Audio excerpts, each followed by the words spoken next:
Halo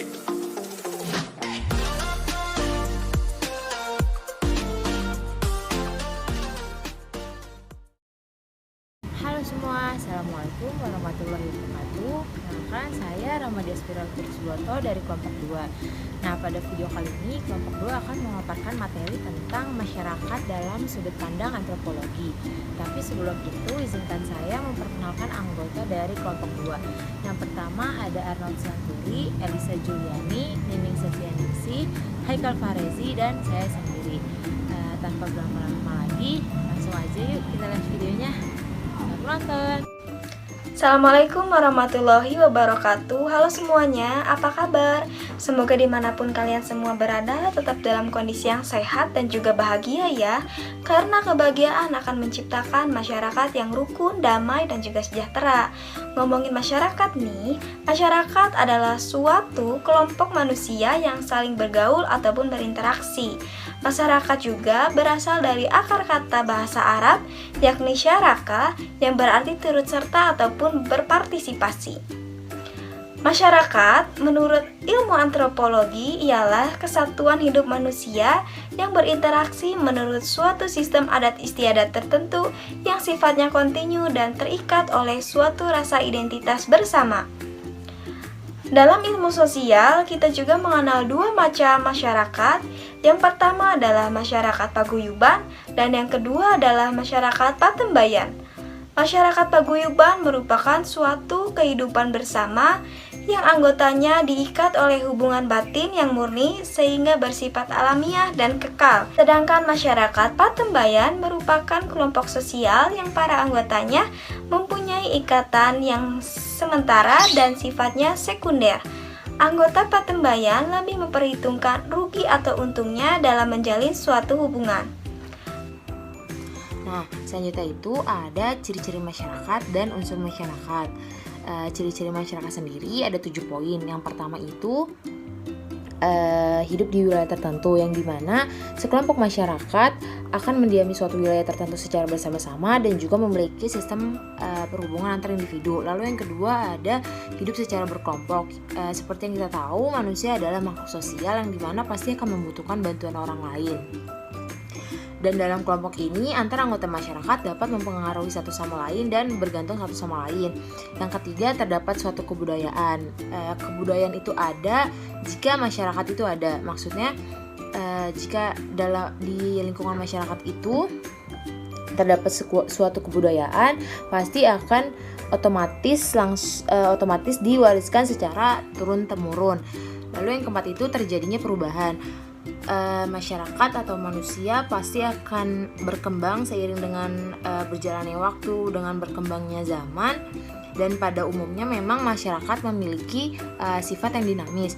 Poin kelima yaitu terjadi interaksi sosial. Nah, interaksi sosial ini pasti akan selalu ada dan pasti akan selalu terjadi antara anggota masyarakat di lingkungan masyarakat tersebut.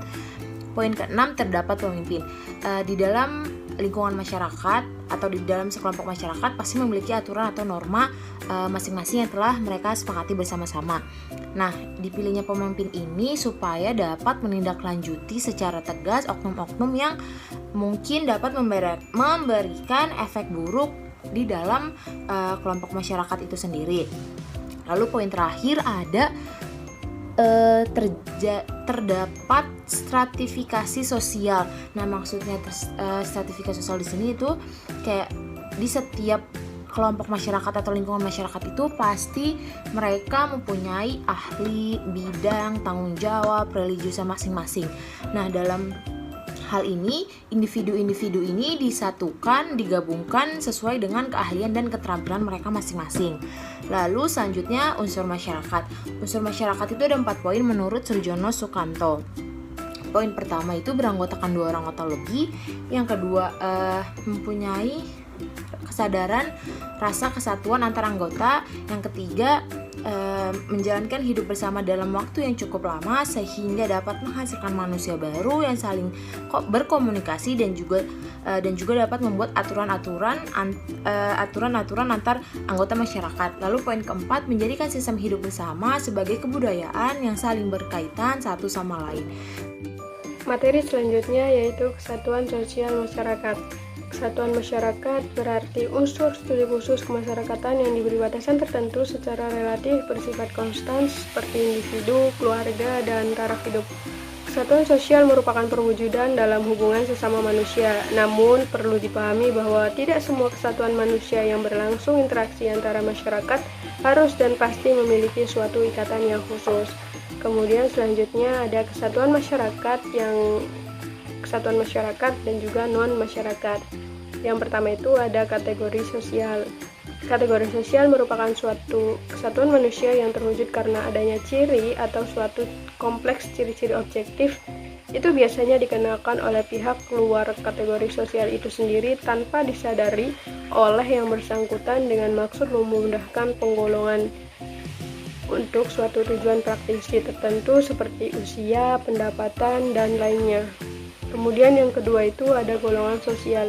Suatu golongan sosial merupakan suatu kesatuan manusia yang ditandai oleh suatu ciri tertentu yang terikat oleh sistem, nilai, norma, dan juga adat istiadat. Kemudian yang ketiga ada komunitas. Komunitas adalah sekumpulan masyarakat yang saling berinteraksi yang pada umumnya memiliki latar belakang dan tujuan yang sama. Kemudian yang keempat adalah kelompok. Kelompok adalah kumpulan manusia yang memiliki kesadaran bersama akan keanggotaannya dan saling berinteraksi. Tujuannya untuk memudahkan penerapan nilai-nilai sosial yang ada dan dibutuhkan dalam suatu struktur sosial pada suatu masyarakat. Kemudian yang kelima itu ada perkumpulan. Merupakan kumpulan orang yang didirikan untuk mewujudkan kesamaan maksud dan tujuan tertentu di bidang sosial, keagamaan, dan kemanusiaan seperti ormas dan juga himpunan. Selanjutnya yaitu mengenai pranata sosial yang ada dalam masyarakat. Pranata sosial adalah suatu aturan baik tertulis maupun tidak tertulis. Keberadaan pranata sosial adalah suatu keharusan dalam suatu masyarakat yang terstruktur dan sistematis untuk mengatur dan menyelaraskan hubungan serta kebutuhan pokok antar individu maupun kelompok di masyarakat itu. Pranata adalah sistem norma di masyarakat, sedangkan lembaganya adalah organisasi yang menjalankan pranata sosial yang ada di dalam masyarakat. Yang selanjutnya itu membahas mengenai unsur pranata sosial. Untuk layak disebut pranata sosial, ada tiga unsur yang melatar belakanginya, yaitu seperti yang pertama, kaidah atau norma. Kaidah atau norma berfungsi untuk melindungi dan menjamin hak serta mengatur pelaksanaan kewajiban individu dalam kelompok masyarakat. Contoh dari kaidah atau norma yaitu kaidah keagamaan, norma kesopanan maupun kesusilaan, dan yang terakhir norma hukum. Unsur yang kedua yaitu lembaga sosial. Terbentuknya lembaga sosial lahir dari kebutuhan masyarakat untuk hidup teratur. Lembaga sosial ini bertujuan untuk mengatur panduan bertingkah laku di dalam masyarakat. Contoh dari lembaga sosial yaitu Lembaga Bantuan Hukum atau LBH, Komnas HAM, serta KPK, dan yang lain-lain. Unsur yang ketiga yaitu unsur aparat penegak ketertiban masyarakat. Setelah adanya kaidah dan norma yang pertama tadi dalam pranata, maka perlu adanya aparat penegak ketertiban di dalam masyarakat yang berfungsi untuk mengatur, mengawasi, menegur, serta menghukum anggota masyarakat yang melanggar norma-norma yang ada dalam masyarakat. Contoh dari aparat penegak ketertiban di dalam masyarakat yaitu kepolisian, pengadilan, serta tokoh masyarakat. Pembahasan selanjutnya yaitu mengenai macam-macam pranata sosial di dalam masyarakat. Pranata sosial ada beragam macamnya, tergantung dari bentuk komunitas di masyarakatnya. Bila makin sederhana masyarakat tersebut, semakin sedikit pranata sosialnya.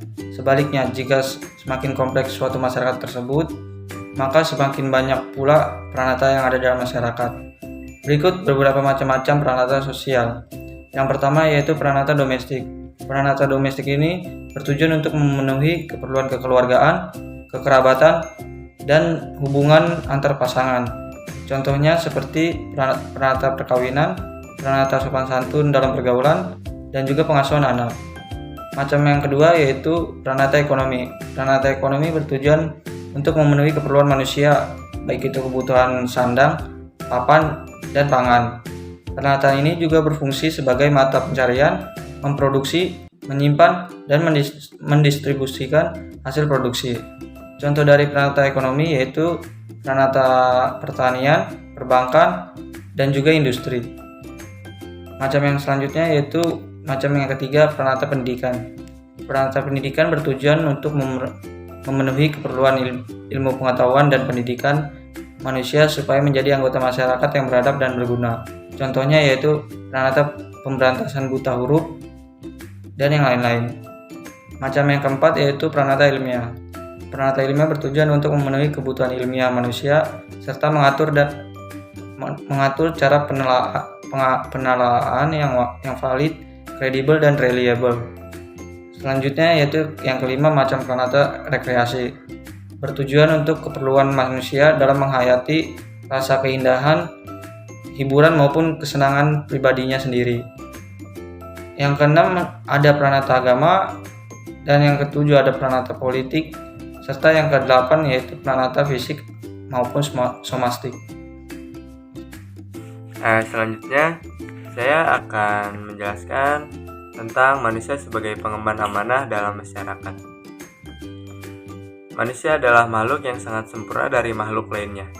Makhluk yang sangat spesial dan berbeda dari makhluk yang ada sebelumnya.